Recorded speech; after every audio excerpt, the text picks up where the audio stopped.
Olá, tudo bem? Meu nome é Richard. Hoje a gente vai falar sobre estatística, mais especificamente a distribuição de probabilidade de Poisson. Nós vamos conversar sobre quais são os critérios para que eventos ocorridos em um determinado tempo sejam enquadrados nessa distribuição de probabilidade. Bom, então vamos lá.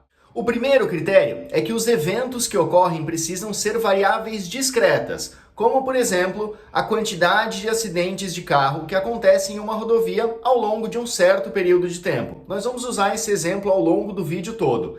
Não existe meio acidente de carro. Ou o acidente aconteceu, ou ele não aconteceu. Então isso é uma variável discreta. A gente precisa de uma resposta concreta, sim ou não. O segundo critério é um intervalo contínuo de tempo. A gente precisa escolher um intervalo de tempo para analisar esse nosso evento.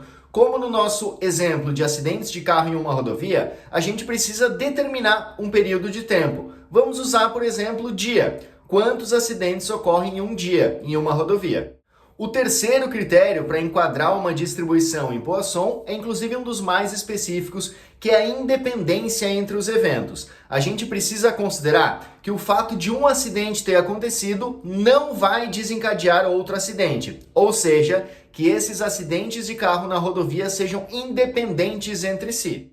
O quarto critério é uma taxa média constante. Voltando ao nosso exemplo dos acidentes de carro na rodovia, a gente já precisa saber, em média, quantos acidentes ocorrem em um certo intervalo de tempo. O quinto critério é a ocorrência individual e não simultânea dos eventos. Ou seja, dois acidentes não podem acontecer ao mesmo tempo, no mesmo lugar. Então, todos os eventos que a gente está analisando precisam ser independentes entre si e não podem ocorrer no mesmo tempo e no mesmo espaço. Ou pelo menos a probabilidade que isso aconteça seja praticamente zero.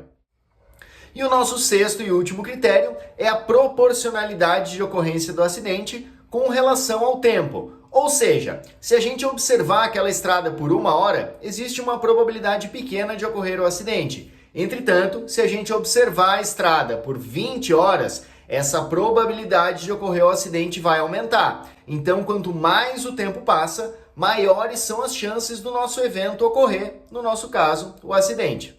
Em resumo, um processo de Poisson determina a probabilidade de eventos ocorrerem de maneira aleatória, mesmo que eles já tenham uma taxa constante, em um determinado intervalo de tempo. Esse exemplo dos acidentes de carro na estrada é apenas um dos exemplos que a gente pode usar. Outro muito comum é a quantidade de ligações que um restaurante recebe para encomendar lanche, por exemplo. Esse também é um evento aleatório, independente, com taxa constante, que a gente pode analisar em um determinado período de tempo. Espero ter te ajudado. Não se esqueça de se inscrever no canal. Um abraço!